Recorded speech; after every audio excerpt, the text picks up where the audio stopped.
കുറേ ദിവസങ്ങൾക്ക് ശേഷം നമ്മളുടെ വീട്ടിലേക്ക് പോവാണ് ചാലക്കുടിയിൽ.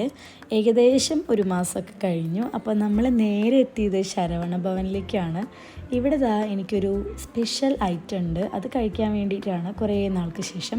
വന്നപ്പോൾ തന്നെ ഒരു പോലീസിനെ കണ്ട് നന്നായി പേടിച്ചു. ഒരു മണിക്കൂറോളം ഏകദേശം കണ്ണടച്ചിരുന്ന ഒരു മനുഷ്യനാണ് ഈ കുഞ്ഞു മനുഷ്യൻ.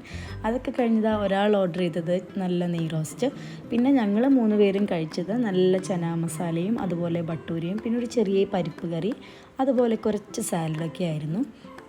പോലീസ് പോയ സമാധാനത്തിലാണ് ആദം ഇരുന്നിട്ട് കഴിക്കണത്. ഇത്ര നേരം കണ്ണടച്ചിരിക്കുകയായിരുന്നു. അപ്പോൾ അതാ ഫുഡൊക്കെ പെട്ടെന്ന് തന്നെ കഴിച്ചു. അത് കഴിഞ്ഞ് നമ്മൾ നേരെ ഇറങ്ങുകയാണ്. ഒരു ചെറിയൊരു മഴയൊക്കെ ഉണ്ടായിരുന്നു, അതുകൊണ്ട് തന്നെ പെട്ടെന്ന് ഇരുട്ടായി. അപ്പോൾ സാധനമൊക്കെ വാങ്ങിച്ചു, പിന്നെ അതാ അച്ഛനുള്ള ഫുഡ് പാഴ്സലും വാങ്ങിച്ചു. അങ്ങനെ നമ്മൾ നേരെ പോവാണ്. ഇതാണ് നമ്മളുടെ പേരാമ്പ്രയുള്ള ശരവണ ഭവൻ. ഞങ്ങൾ ഇടയ്ക്കിടയ്ക്ക് വരാറുണ്ടായിരുന്നു. ഇപ്പോൾ കുറേ നാളായി. നമ്മൾ വീട്ടിലേക്ക് പോവാണ്. വീട്ടിലേക്ക് പോണ വഴിക്ക് കുറേ പാടവും തോടും ഒക്കെ ഉണ്ട്. നല്ല അടിപൊളി സ്ഥലമാണ്. ഞാനിതിന് മുന്നത്തൊരു വീഡിയോയിൽ പറഞ്ഞിട്ടുണ്ട്. അപ്പോൾ ഇതാണ് നമ്മളുടെ ചാലക്കുടി വീട്. ഇവിടുത്തെ രാജാവാണ് ആ കിടക്കുന്നത്. ഇതുപോലെ കുറേ രാജാക്കന്മാർ ബാക്കിലുണ്ട്. അപ്പോൾ നേരെ വീട്ടിലെത്തി. ആദം അച്ചമ്മയായിട്ട് നല്ല കളിയായിരുന്നു.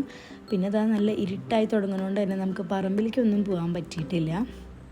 നമ്മളുടെ ഒരു പപ്പായ മരമാണത്. ഇതിൽ നിറയെ ഉണ്ടായിട്ടുണ്ട്. അപ്പോൾ അത് പൊട്ടിക്കാനൊക്കെ ഒരു ശ്രമം നടത്തി. ഒരാൾ ആ അച്ചമ്മയുടെ കുഞ്ഞ് ചൂലും എടുത്തിട്ട് അടിച്ച് വരാണ്. അപ്പോൾ വെറുതെ അതിങ്ങനെ കുലുക്കി അതിന് താഴെ വീഴ്ത്തണ്ട, പഴുക്കട്ടെ എന്നോർത്ത് നമ്മൾ അങ്ങനെ നിർത്തി. അപ്പോൾ അമ്മ പറഞ്ഞു പഴുക്കാറാകുമ്പോൾ കൊടുത്ത് വിടാമെന്നൊക്കെ പറഞ്ഞു. പിന്നെ നമ്മൾ കുറച്ച് നേരം ഇവിടെ ഇങ്ങനെ ഇരിക്കുകയാണ്. അതൊക്കെ കഴിഞ്ഞ് നേരെ നമ്മൾ വന്നത് നമ്മുടെ സൈലന ബാനിലേക്കാണ്. ഇവിടുത്തെ ഐറ്റംസൊക്കെ ട്രൈ ചെയ്യാൻ വേണ്ടിയിട്ട്. അങ്ങനെ ഒരു ബോംബ് തന്നെ വാങ്ങിയിട്ടുണ്ട്. ചീസ് ബോംബ്, ചീസും അതുപോലെ വെർമിസില്ലിയും ചോക്ലേറ്റും പിസ്താഷ്യം എല്ലാം ഉണ്ട്. അപ്പോൾ ഇന്നത്തെ വിശേഷങ്ങൾ ഇത്രയേ ഉള്ളൂ. ബൈ.